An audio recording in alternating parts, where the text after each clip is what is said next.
Hello viewers, আজকের ভিডিওতে আমি আপনাদের সাথে শেয়ার করছি আমার খামারের একটি বড় সফলতার গল্প।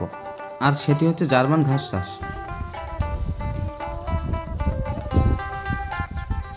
জার্মান ঘাসের এত ফলন আমি জীবনে দেখিনি। আর এগুলো এত নরম ঘাস যে গরুগুলো অনায়াসে খুব ভালোভাবে খায়। আসলে প্রথমে জার্মান ঘাস চাষ করছি, তো ফলনটা অনেক ভালো পাইছি, এর জন্য মনটা আসলে অনেক খুব ভালো। একটু পড়ে গেছে এই সাইড করে, যে এদিকে তাকান, এই যে এই সাইড করে গেলে একটু ঝড়ে পড়ে গেছে, কিন্তু আবার ঠিক হয়ে যাচ্ছে। আসছে, বুঝতে পারছেন? অনেক পরিশ্রম, সঠিক পরিকল্পনা এবং নিয়মিত পরিচর্যার মাধ্যমে কীভাবে আমি জার্মান ঘাস চাষ করে সফল হয়েছি সেটাই আজকের ভিডিওতে বিস্তারিতভাবে দেখিয়েছি। শুরুতে অনেক সমস্যার সম্মুখীন হলেও ধীরে ধীরে সঠিক পদ্ধতি অনুসরণ করে এখন আমি ভালো ফলন পাচ্ছি এবং খামারের খরচ অনেকটাই কমাতে পেরেছি। আর এই জার্মান ঘাসের সবচেয়ে বড় সুবিধা হলো জার্মান ঘাস দ্রুত বৃদ্ধি পায়, বারবার কাটা যায় এবং গরুর জন্য অত্যন্ত পুষ্টিকর খাবার। এতে দুধ উৎপাদন বৃদ্ধি পায় এবং খামারের লাভও বাড়ে। খামারের জীবনে ঘাস কাটা একটি অত্যন্ত গুরুত্বপূর্ণ কাজ, কারণ গরুর সুস্থতা, দুধের পরিমাণ এবং খামারের লাভ সবকিছুই অনেকটা নির্ভর করে ভালো মানের ঘাসের উপর। তাই প্রতিদিনই এই কাজটি যত্ন সহকারে আমাদের করতে হয়। অনেকেই ভাবেন খামার করা খুব সহজ, কিন্তু বাস্তবে প্রতিটি কাজের পিছনে থাকে অনেক পরিশ্রম, সময় এবং ধৈর্য। তো আমার খামারের জন্য দৈনিক যে পরিমাণ ঘাস আমাদের লাগে, তো সেই ঘাসগুলো আমি কেটে নিচ্ছি। তো ঘাসগুলো মোটামুটি আমাদের কাটা শেষ, এখন উপরে তুলতে হবে। তো আরিফুল আর আমি দুজনে মিলেই এই ঘাসগুলো উপরে নিয়ে যাব। এই ঘাসগুলো বর্তমানে এতটাই লম্বা হয়ে গেছে যে আমাদের একা একা তুলতেই অনেক কষ্ট হয়ে যায়। আমাদের মোট 10 কাঠা জমি, তো আমাদের মিনিমাম 5 কাঠা জমি আমাদের ঘাস কাটা হয়ে গেছে। তো এই যে ঘাসগুলো আমাদের কাটা হয়ে গেছে, এই যে দেখতে পাচ্ছেন এই ঘাসগুলো আমাদের কাটা হয়ে গেছে, তো সেই ঘাসগুলো আবার বড় হচ্ছে। তো এই জমিটাতে, এই 5 কাঠা জমিটাতে আমাদের আবার সার দিতে হবে। আমি মোটামুটি এভাবেই আমার জমির ঘাসের পরিচর্যা করে থাকি। এই যে এই পাশে জমিটা দেখতে পাচ্ছেন, এই যে ধান লাগানো, তো এই জমিটা আমার মোটামুটি। তো এই জমিটা এবার ধান উঠে গেলে আমি ঘাস লাগিয়ে দেবো, কারণ এই 10 কাঠা জমিতে আমরা শীতকালে পর্যাপ্ত পরিমাণে ঘাস পাচ্ছি না। এখন যেমন পর্যাপ্ত হয়েছে, শীতকালে তেমন ঘাসের উৎপাদন হয় না। তো এই জন্য এই যে এই 10 কাঠা জমিও আমরা ঘাস লাগিয়ে দেবো।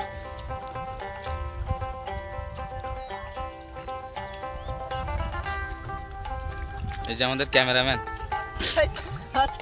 বর্তমানে আমরা যে 10 কাঠা জমিতে ঘাস চাষ করেছি, তো সেটা আমাদের খামারের গরুদের জন্য পর্যাপ্ত হয়ে যাচ্ছে।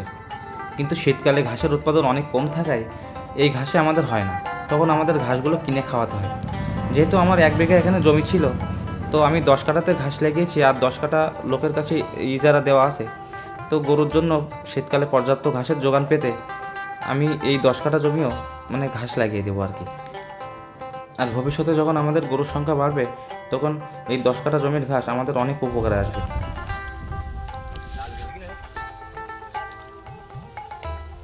কতগুলো বদমাইশ, বাড়িতে লবণ নিয়ে লবণ আর ঢালের লবণ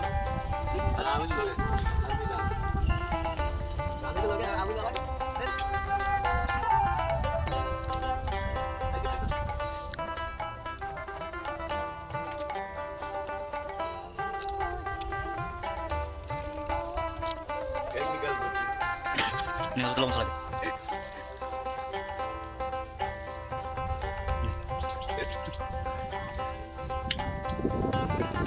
এই পরিশ্রমের পর এই যে একটু টক টক ফল খেতে আসলে অনেক ভালো লাগে। তো আম খাওয়ার পর একটু রেস্ট নিয়ে আমরা এই ঘাসের বোঝা নিয়ে যাব আমাদের ভ্যানের দিকে, ভ্যান গাড়ির দিকে। তো ঘাসের বোঝাটা এতটাই ভারী যে দুইজন মিলেই উঁচু করতে আমাদের অনেক কষ্ট হয়ে যায়। তো আমি আরিফুলকে তুলে দিলেও মোটামুটি আমার ঘাস তুলে দেওয়ার মতো তেমন কেউ থাকে না।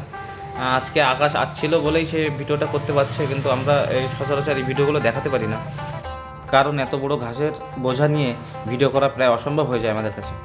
তো আমরা যতটুকু পারি আপনাদের সব কিছু দেখানোর চেষ্টা করি মোটামুটি। তো চলুন যাওয়া যাক। তো আমাদের ঘাসের জমি থেকে আমাদের ভ্যান গাড়িটা বেশ খানিকটা দূর।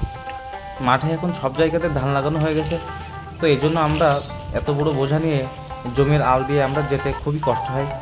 তো আমরা এই পাশ দিয়েই মোটামুটি যাই, কিন্তু তাতেও আমাদের কষ্টের অবসান হয় না, কারণ এই ছোট ছোট আম গাছগুলো আমাদের যেতে খুবই বাধাগ্রস্ত করে এবং এই ভেড়ি দিয়ে হাঁটতে আমাদের খুবই একটু কষ্ট হয়ে যায়।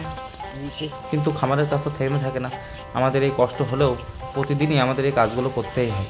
এটা আমাদের ডেইলি রুটিন বলতে পারেন। সব কিছু মিলিয়ে হাজার পরিশ্রমের পরও এই কাজ আমাকে সন্তুষ্টি প্রদান করে।